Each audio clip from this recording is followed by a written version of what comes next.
Umawang ang kanyang labi at hindi alam ang sasabihin. Hindi niya rin alam kung anong mararamdaman. Gareth, parang may nakadagan sa kanyang dibdib habang pinagmamasdan ng maamo nitong mukha. I miss you, Alexandra.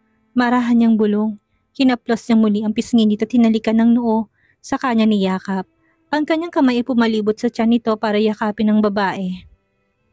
Sumiksik naman sa kanya si Alexandra na parang naghahanap ng kumot. Ngumiti siya sa kanyang sarili. Paano niya pakakawalan si Alexandra?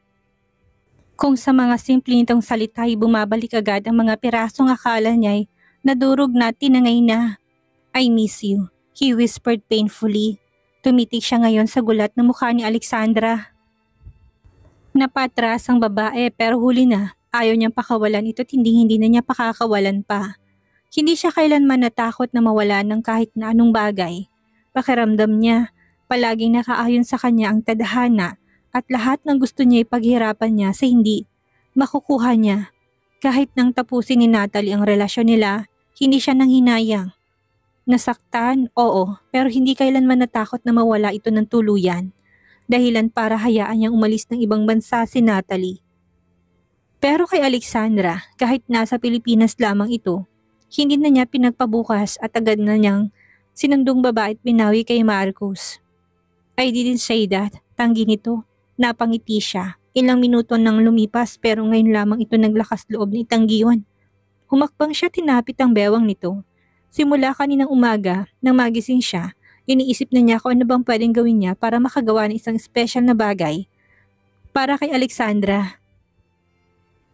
Ayaw niyang gawin yung formal na date dahil alam niyang hindi magugustuhan ni Alexandra ang ganung bagay. Baka mas lalo lamang siya nitong kamuhian. Imposible na sumama sa Alexandra dahil gusto nitong makasama siya. Kailangan may gawin siyang piliin nitong manatili kahit saglit lang. Tama ngang naisip niya. Alam niyang malilibang ng mga bulaklak si Alexandra. Ilang oras na silang narito pero hindi niya nararamdaman ang pagiging rebelde nito. Nariyan ang galit pero hindi ang pagkamuhi.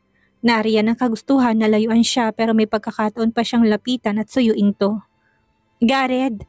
Marahan siyang natawa na makitang naging reaksyon nito ng maikulong niyang babae. Ang dalawa niyang kamay ay nasa magkabilang panig ng bewang nito, nakakapit sa mesa habang ang likod nito ay nakalapat sa mesa kung saan naroon ang mga bulaklak. But I meant what I said. I miss you. Matapang niyang saad. Walang pag-aalinlangan. Kumunot ang noon nito, ang mga matay tumalim pero ang labi bahagyang nakanguso. Bumaba ang kanyang mukha para patakan ng halikang ilong nito. I miss you, Alexandra. Muli saad niya. Nang lumayo siya, nakita niyang pamumula ng pisngi nito. You might not miss me but... Paulit-ulit naman, reklamo nito. Dinaan sa galit ang naramdamang kaba. Why? I just want you to know that I miss you. Pagpapatuloy niya. Tinulak nito ang kanyang dibdib pero hindi siya nagpatinag. Gusto niyang manatili sila sa ganitong tagpo. I'd probably treasure this moment for the rest of my life. Bulong ng kanyang isip, kung maaari lang na maging mabagal ang takbo ng oras para mas tumagal sila dito. Kung pwede sanang ganito na lang lagi, mas magaan sana, mas malapit silang dalawa. Tinikom ni Alexandra ang kanyang bibig. Kumuyom ang kanyang kamay at muling tinulak ang dibdib ni Gareth, pero ayaw nitong umalis. Ayaw niya masyado itong malapit. Nangihinang kanyang tuhod. Nagbaba siya ng tingin nang ayaw pa rin itong umalis. Parang panaginip lang lahat, parang hindi totoo, parang napaka-imposible. Sir, sabay silang lumingon sa pinto nang marinig ang boses. Nakita nilang manager, medyo nahihiya sa kanila. Excuse me, I'm sorry for interrupting your moment. I'm really sorry sir, nakahanda na po ang lunch niyo. Imporma nito, namula pang mukha dahil sa hiya. Thank you, pupunta na kami. Ani Gareth, nagbaw pang babae sa kanila bago madali ang umalis ng silid. Bumaling sa kanya si Gareth, kinunutod niya ito ng noon nang makitang pangiti nito. Anong? Bago pa siya makapagtanong, bumaba ng mukha nito at pinatakan ng halik ang kanyang labi. Nalaki ang kanyang mga mata at nagugat ang kanyang mga paa. Pumalibot ang kamay nito sa kanyang bewang para suportahan siya. Mabuti na lang dahil kung hindi baka nanghina ng kanyang tuhod. Lumayo rin kaagad ang lalaki, nangingiti pa rin. I badly want to kiss you. Kanina pa. I hope it won't upset you, Alexandra. Sad nito. Ngunit blanko ang kanyang isip. Hindi niya alam kung ano magiging reaksyon sa halik nito. Hinawakan ni Garrett ang kanyang kamay at hinila na siya. Tulala pa siya nang lumabas sila sa pasilyo. Saka na siya nagising sapagkat tulala nang makapasok sila sa isang silid na punong-puno ng mga bulaklak at naglalakihang halaman. What the? Umangat ang kanyang tingin nang makitang malaking puno. Umawang ang kanyang labit hindi makapaniwala sa kanyang nakikita. Isang puno sa loob ng silid. Nang makita niyang treehouse, mas lalo pa siyang namangha. Hindi niya alam kung anong sasabihin. That's real? Utal niyang tanong. Yes, marahan na tumango si Garrett. May malaking puno na talaga sa tabi ng pagtatayuan ng hotel. Kaysa sirain, naisipan nilang ipasok na lamang ang mga sanga nito sa loob ng hotel at gawing tourist attraction. Hanggang sa 16th floor ang puno. Sad nito. Tiningnan niya ang ceiling, may butas din iyon kung saan pumasok ang katawan ng malaking puno. This is so amazing, namamangha niya saad. Kaya pala sobrang mahal ng entrance fee. Come on, hinila siya nito para umakyat sa hagdan na nakapalibot sa malaking katawan ng puno. Paakyat sa treehouse ay mas lalo siyang kinakabahan. Bakit?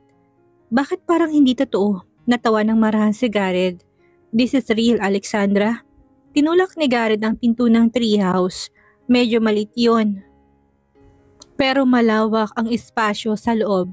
Maraming maliliit na ilaw sa kisame ng treehouse. Meron ding bilugang mesa sa gitna ng treehouse. Nakahanda ng pagkain at inumin. Sa gilid ng dingding ay maliit na television at may sofa sa tapat nito.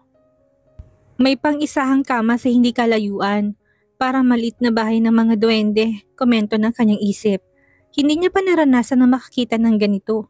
Kaya baka sa kanyang mukhang pagkamangha. Gumiti si Garrett, saktong bumaling siya. I'm glad you like it. Sad nito. Hindi niya alam ang sasabihin. Masyado siyang nalulunod sa mga emosyon dumadagsa sa kanya. Nariyan ang pagkamangha, gulat at saya. Muling bumaba ang mukha nito. Alam na niya kung anong gagawin nito, pero hindi niya nagawang iwasan ang halik ni Garrett. Mabilis lamang ang paglapat ng labi nito sa kanyang labi, pero mas lalong sumabog ang kanyang emosyon. Nang buksan niyang nakapikit na mga mata, nag-init ang sulok nito. Naiyak siya. Ngunit pinigilan niya yon. Isang matamis na ngiti ang ginawad niya kay Garrett. Gusto niyang maging masaya. Gusto niyang hayaan ang sarili na maging masaya. Kahit ngayon lang. Pabalik ng villa ay magaan ng dibdib ni Alexandra. Tahimik silang pareho ni Garrett sa loob ng sasakyan pero wala ng tensyon sa kanilang dalawa. I visit Lola Melandro this evening. Alexandra, marahan itong sabi. Nilingon siya saglit ang lalaki at napansin na nakatutok ang tingin dito sa daan. Kaya medyo nagtagal pa ang kanyang tingin. Sure? Sumulyap ito sa kanya. Naabutan ng paninitig niya. Susunduin kita mamaya pagkatapos ko sa trabaho. Saka tayo tutuloy kay Lolo. Kumunot ang kanyang noo. Kasama ako? Umangat ang sulok ng labi ni Garrett nang marinig ang gulat sa kanyang tinig. Yes, I'd tell him our date. Lumingon ito saglit at kumindat sa kanya. Nag-iwas naman siya ng tingin. Kinagat niya ang ibabang labi at pilit pinaseryosong mukha pero meron tumatakas ng ngiti kaya ibinaling ang tingin sa bintana ng sasakyan. Dapat ay kanina pa sila umuwi pero pagkatapos ng lunch ay naisipan pa nitong manood ng kahit isang movie lang. Sa loob ng treehouse ay may maliit na television. May pangdalawahang sofa na kung saan sila naupo. Masyadong cozy ang lugar kaya hindi pa man nangangalahati ang kanilang pinapanood ay hindi na niya napansin na nakatulog na pala siya sa balikat ni Garrett. Ang malala pa pagkagising ay nasa maliit na kama na sila. Binuhat pala siya nito para makapagpahinga siya. Tumabi sa kanyang lalaki at kahit na maliit lang ang kama, nagkasya pa rin silang dalawa. Yun nga lang nakasiksik na siya sa katawan nito. Ang kanyang isang kamay ay nakapatong sa gilid ng tiyan nito, habang ang kamay naman ni Garrett ay nakayakap sa kanya. That's not even a date. We slept. Namulang kanyang mukha. Kagabi nakatabi niya pala talaga si Garrett.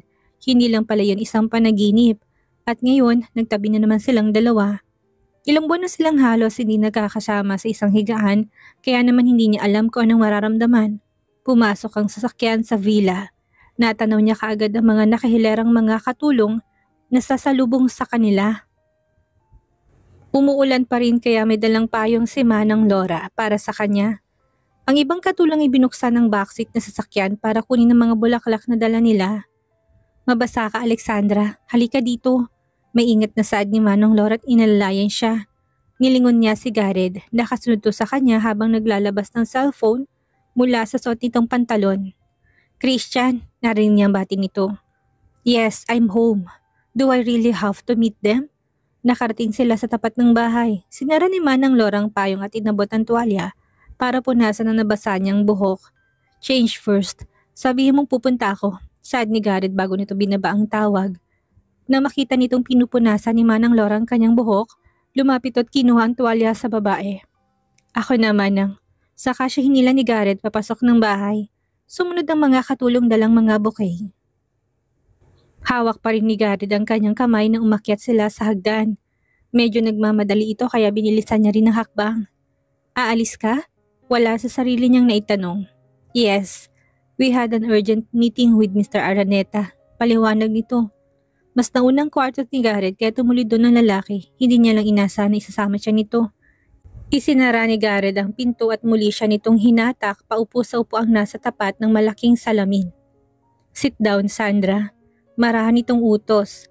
Nilibot niya saglit ang tingin. Hindi niya maalala kung kailan siya huling nakapasok sa kwartong ito.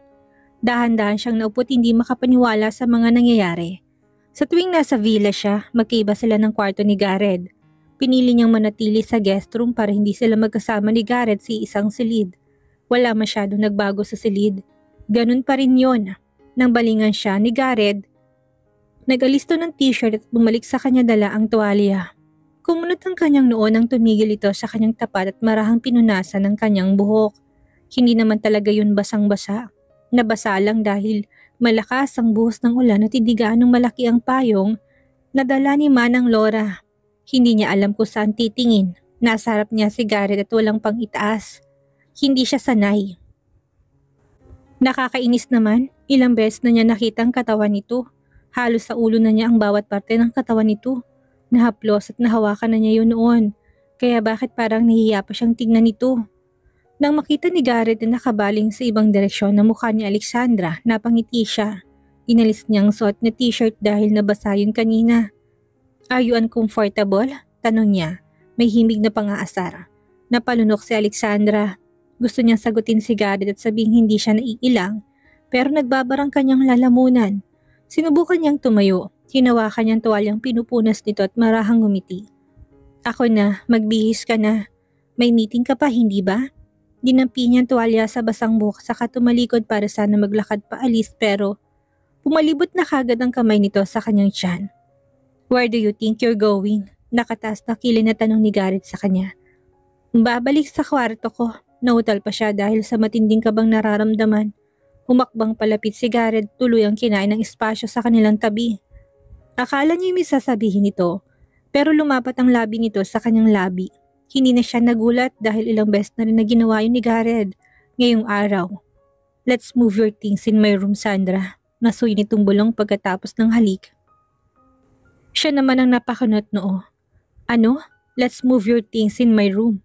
Ulit pa nito. You sleep in my bed from now on. My bed is more soft and comfortable. Nangingiti nitong sabi. Parang hindi ko na rin kailangan sipain ng guest room ko sakaling nakalak yun at ayaw mo akong papasukin. Tinulak niya ang dibdib ni Gareth. Hindi siya makapaniwala na kung ano-ano sinasabi nito. Stop. Humigpit ang hawak ni Gareth sa kanyang bewang. Nangingiti pa rin. I want to wake up every morning next to you, Alexandra. So yes, we're gonna move your things now. Let's go. May meeting ka, Gareth. Hinila niya ito pabalik na maglakad ng lalaki papunta sa pinto. Medyo nataranta rin siya dahil alam niya, seryoso to sa planong pagdala sa kanya ng mga gamit sa kwarto nito. It can wait, while I can't wait to move your things. Hindi na niya napigilan ng lalaki. Naglakad ito palabas ng kwarto. Sumunod naman siya. Gareth, tuloy-tuloy ito sa guest room at dahil nakalagay na talaga sa maleta, ang kanyang mga gamit ay binuhat na yun ni Gareth. You must be kidding me. Sigaw niya nang lagpasan siya nito. Gareth, muli sumunod siya sa lalaki pabalik sa kwarto nito at nakitang nailapag na ni Gareth ang kanyang mga maleta. Ipapatawag ko mga katulong para ilagay ang mga damit mo sa walk-in closet. Sad nito. You cannot do that, reklamo niya. Hindi niya mapigilang hindi mataranta dahil ang mga damit na nasa maleta ay talagang nakahanda na para sa paglipat niya ulit sa apartment. I can, Alexandra. May paghahamon sa boses nito. Your things will stay here. You will stay here. May pinalidad nitong sabi. Gareth, napailing siya. Hindi niya mahanap ang mga tamang salita. Umiling din ang lalaki. Lumapit ito't niyakap ang kanyang bewang. No more excuses and reasons. I'm doing my very best to win you over. Sad nito. I'm not gonna ask for a chance. I get my chances, Alexandra. Ipipilit ko hanggang sa magustuhan mo ko. Hanggang sa mahulog ka sa akin. Umawang ang labi niya. Gusto niyang sabihin kay Gareth na hindi na ito kailangan pilitin siya para lang mahulog siya sa lalaki. Dahil noon pa man, kusa na siyang tumalon sa bangin ng pag-ibig kahit walang kasiguraduhan. Yun din ang dahilan kung bakit sa huli siya ang talunan. Kung bakit sa huli siya itong maraming sugat na kailangang indahin. Inayos na makakatulong ang kanyang damit nang mahiga siya sa pamilyar na kama. Nakaalis na si Gareth kaya tahimik na rin sa wakas ang silid. Orange juice mo, Alexandra? Nakangiting sabi ni Manang Laura nang pumasok na dala ang orange juice. Dahan-dahan siya bumangon sa kama at bumaba. Sinundan siya ng tingin ni Manang Laura at ngumiti ng matamis. Ibinili ni Sir Gareth na pagkatapos ayusin ang mga damit mo, ay iwanan ka saglit para makapagpahinga, sabi nito. Siya rin na nagbili na mag-aakyat ng orange juice para sa'yo. Salamat Manang, tinanggap niya ang orange juice sa kanahihiyang gumiti kay Manang Laura. Mukhang maayos na kayo ni Sir Gareth. Natutuwa ako para sa inyo Alexandra. Bagay na bagay kayong dalawa. At isa pa, ikaw ang gusto ni Ma'am Claudine para kay Sir Gareth. Hindi yung si Natalie. Sumimsim siya sa inumin. Ang totoo, hindi niya pa talaga na pag-iisipang mabuti kung makikipag-ayos siya ng tuluyan kay Gareth. Nagdududa pa rin siya. Siguro dahil matagal na sinira ni Gareth ang kanyang tiwala at marami na siyang hirap na pinagdaanan, kaya hindi na niya sana gustong manatili pa. Ngunit kahit anong tanggi niya, may konting parte pa rin sa kanyang puso ang umaasa pa rin at gustong sumubok muli. Mahirap pala talagang kalabanin ng sarili. Ayaw na ng kanyang isip na manatili pa siya sa tabi ni Gareth. Pero masyadong malambot ang kanyang puso at hindi nakikinig. Alexandra? Masuyong tawag ni Manang Laura. Natural lang naman sa mag-asawang away. Ang tampuhan at ang hindi pagkakaunawaan minsan. Ang tanging paraan lang naman para magkaayos kayo muli ay ang pili ng isa't isa kahit na anong mangyari. Pinaba niyang inumin, tumango siya kay Manang Laura. Naunawaan niya nag-aalala lamang ito sa kanilang pagsasama ni Gareth. Maayos po kami ni Gareth Manang, huwag niyo na po kaming problemahin. Pagpapanatag niya sa loob ng babae, ngumiti ito't saka tumango. Sa puso ni Manang Laura, alam niya nagmamahalan ng dalawa kaya hindi na dapat siya mangamba. Samantalang palubog na ang araw nang matapos si Gareth sa kanyang trabaho. Sinalubong siya ni Christian nang palabas siya ng opisina. Halata sa kanyang aura na maayos ang kanyang dinadala. Sir, salubong ni Christian. Nasa internal line si Miss Natalie Jones. Balita nito. Nakahanda na siya sa pag-alis kaya kumunot ang kanyang noo dahil sa natanggap na balita. Kailan pa? Ngayon lang sir. She said that it's an urgent matter. Nagtagis ang kanyang bagang. Hindi niya binuksan ng cellphone dahil ilang importanteng meeting ang sunod-sunod na naganap ngayong hapon. Ayaw niya sanang magpadistorbo muna. Gareth, bulalas ni Hera sa kabilang linya nang tanggapin niyang tawag mula sa internal line. Inaasahan niya na si Natalie ang makakausap. What's the matter? Where's Natalie? Nasa ICU ngayon si Natalie, Gareth. She passed out this afternoon due to exhaustion. Ayaw makinig. Ayaw niya pa sanang dalhin ko siya sa ospital pero sobrang ng kanyang pamumutla. Hindi rin siya makahinga ng maayos. Baka pwede mo siyang puntahan ngayon. Natataranta nitong Saad. Bumuga ng hangin si Gareth. Plano niya umuwi ka agad para sunduin sa Alexandra dahil bibisita sila sa kanyang lolo. Ngunit hindi niya kayang tiisin na lang si Natalie, lalo pat nasa kritikal itong sitwasyon. Pupunta ako, Hera. Aniya saka ibinaba ang tawag. Muli ay lumabas siya ng opisina. Ngayon ang magaang aura ay napalitan ng madilim na aura. Hindi na maipinta ang mukha ng lalaki. Sa parking lot ay nakatanggap siya ng mensahe galing kay Hera. Mas lumala pang kondisyon ni Natalie. Kaya na makasakay sa sasakyan, mabilis niya yung pinatakbo papunta sa villa. Alexandra, tawag niya. Binuksan niyang pinto ng kwarto, nabutan niyang babae inaayos sa mga polo sa kanyang drawer. Hinagod niyang tingin ng babae. Nakahanda na ito, mukhang alam na rin ito na darating siya. Naglakad siya palapit sa babae at sa kaniyakap ang bewang nito. Ang kanyang pagod ay agad na nawala nang maamoy ang pamilyar na bango nito. Aalis na tayo kagad? Tanong nito sa mababang tinig. Tumango siya. Wala nang oras. But we're going somewhere first. Aniya, gusto niyang isama si Alexandra sa ospital. Ayaw niyang pumunta kay Natalie na siya lang mag-isa. Ngayon niya lang naisip na kung gusto niyang makuha ang loob ni Alexandra, kailangan na alam nito lahat ng bagay sa kanya. Maging ang dahilan kung bakit niisipan niyang hiwalayin ito para piliin si Natalie. Lumayo siya saglit sa babae. Tinignan niyang maamon itong mukha bago hinalikan ng noo nito. Sa ngayon, wala dapat siyang ilihim kay Alexandra. Gusto niyang maging malinaw ang lahat. Kung tutulungan niya si Natalie, yun ay dahil may utang na loob siya. Hindi dahil may nararamdaman siya. Let's go. Hinila niya ito palabas ng silid. Kanina pa talaga nakahanda si Alexandra. Iniisip niya rin na maagang aalis sa trabaho si Gareth dahil naisipan nitong bisitahin si Senyor Melandro. Pumasok siya sa sakyan ng lalaki at inayos ang seatbelt. Gusto niya rin namang bumisita sa matanda, lalo pat ilang araw siyang nawala at hindi na alam kung ano nang nangyayari kay Senyor Melandro. Tahimik sila sa buong biyahe hanggang sa mapansin niyang pamilyar na daan patungo sa isang pribadong ospital.